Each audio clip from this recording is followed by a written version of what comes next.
here. Look at the European market for March the 31st, 2010. Welcome to FX Bootcamp. To remind you, the purpose of FX Bootcamp is education. This is not a learned service. I'm not going to make any trade recommendations in the course of the day, but I will do is conduct some live fundamental technical analysis with a bit of luck. We could put together some good positive trade plans. Please keep in mind that trading heavily leveraged, which is always very risky business.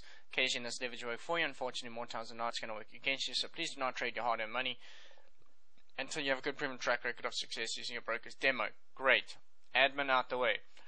Alright, so it's non-farm payroll week, it's Easter week, and markets are going to get a little bit thinner as the week goes by, but it is month end, so we might see a little bit of offsetting and some different things.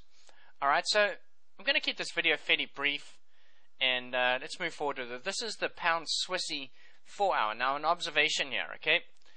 Big fat, quick moving downtrend, price dropping nicely, fib, right?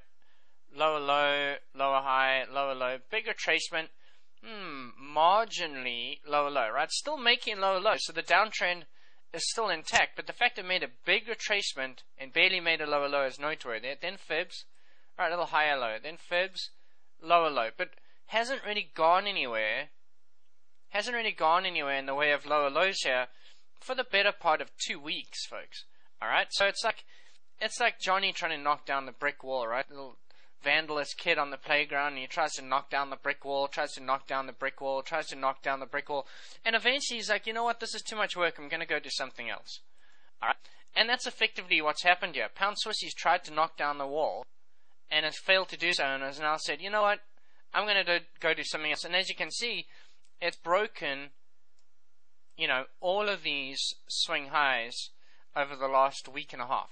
Alright, so for me that is a pretty significant bias change to the upside. Now, if I see the weekly here momentarily, the weekly doesn't necessarily look long by any means.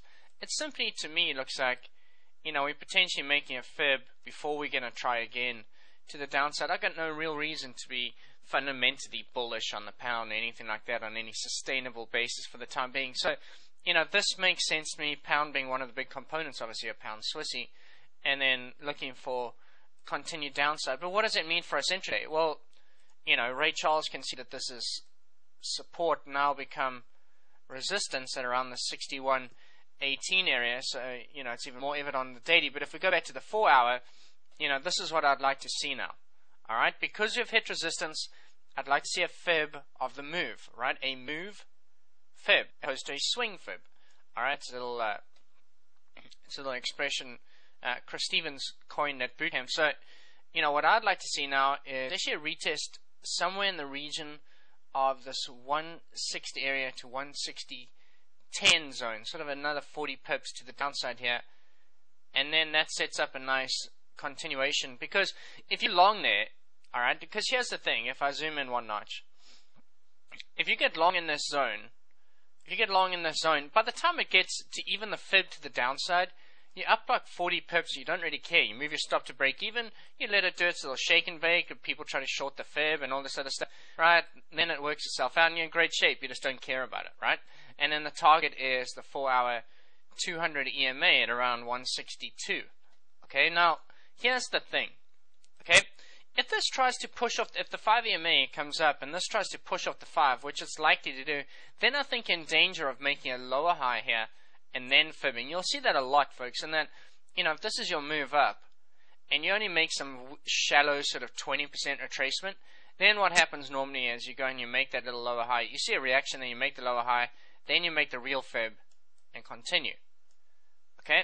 So, that's what I'm looking for now. If Asia can take us down to sort of 160.10 to 160 the figure, right, then I'm all about it. Then I think you have an excellent shot, a little bit of shake and bake in between to go and break those highs and then turn an EMA as the target. Alright, if we try to bounce off the 5, I do not like the long side. In fact, I'd be looking for a failure to try short it to the fib, and in that case we're going to see some pound relative weakness over the next 24 hours, and you're going to see a cable fib, which is going to create a buying opportunity in my humble opinion. Alright? So that's what I'm looking for on the pound Swissy. Euro pound is obviously the reciprocal trade, and that looks very similar, right? This is the Euro pound daily chart. If I zoom out a touch, you'll notice that we're in this we're in this overall daily range now. Okay, and prices obviously not been able to make it to the bottom of the range yet, and I think that there's probably a trading opportunity to get us down to that area. Now at that point we're going to have to take some real inventory of where we are, zooming back in here on the 4 hour. So because we have not hit support definitively, yes, we've come off a little bit of wick support here, whatever, that's not the end of the world. But what I'd like to see now is sort of a move up to 89.20 and then try to take this thing short to 88.29. Once again, if the 5 comes down and intercepts price and we try to roll off that, yeah, then there's just too much risk there. You know what I mean?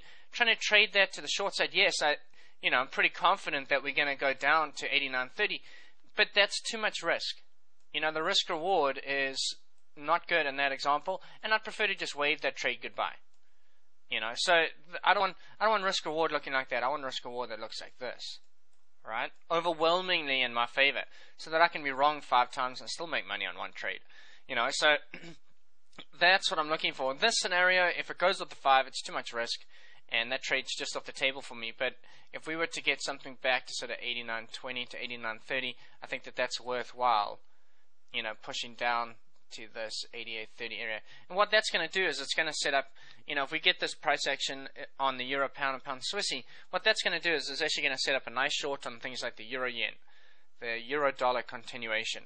You can even watch something like the Aussie dollar for a little bit of a pullback, et cetera, et cetera, et cetera. You're going to get all of these trades coming back and a little bit of dollar strength, which makes some sense. I'd also look, we've got no reason to believe it today. I'm not going to show you the chart. No reason to really believe it looking at the price action right now, but I would not be surprised to see the US yen actually go short today. And I don't think it's short sustainably, but I do think that we could see some downside to probably around 91.70, in which case then I'm looking for further longs on a much more sustainable basis. Alright, so there you have it. Look at the European market for March the 31st, final day of March 2010.